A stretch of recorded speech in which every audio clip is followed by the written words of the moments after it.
7,800 police in Philippines punished for deadly drug raids. Manila, Philippines. Thousands of Philippine police officers have received administrative punishment, with more than 2,000 dismissed for wrongdoings during raids, where drug suspects were killed under the President's crackdown, officials said Thursday. Communications Assistant Secretary Rafael told a news conference that 14,724 police were investigated for their involvement in police drug operations that led to deaths from July 2016 until last April. She said 7,867 of them received administrative punishment for unspecified lapses.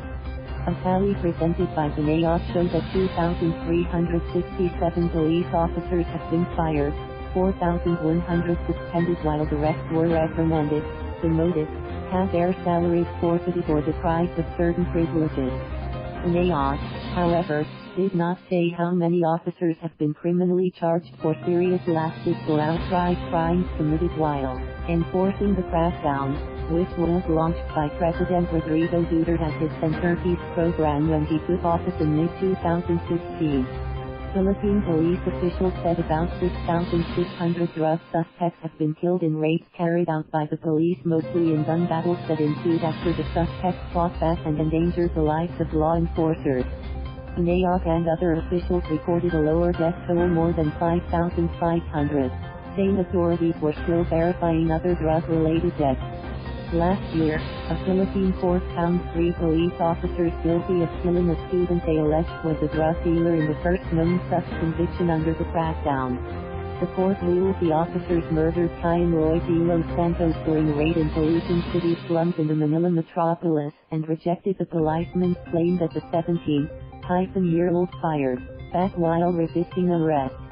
Delos Santos' family and witnesses testified in official investigations that he was shot in a dark alley near a creek as he pleaded for his life. Delos Santos' killing and that of a South Korean, who was allegedly strangled to death by an anti-drugs officer in an extortion attempt, prompted Duterte to briefly suspend the drug crackdown amid outcries.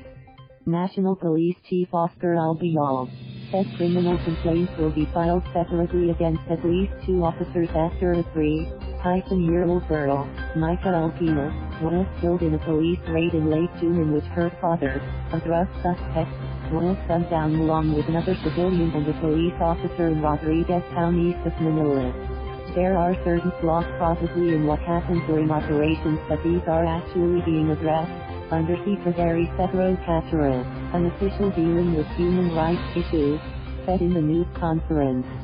That's why we are saying here that however we are concerned with regard to apprehending criminals, we're also that concerned with regard to ensuring that the rule of law is followed.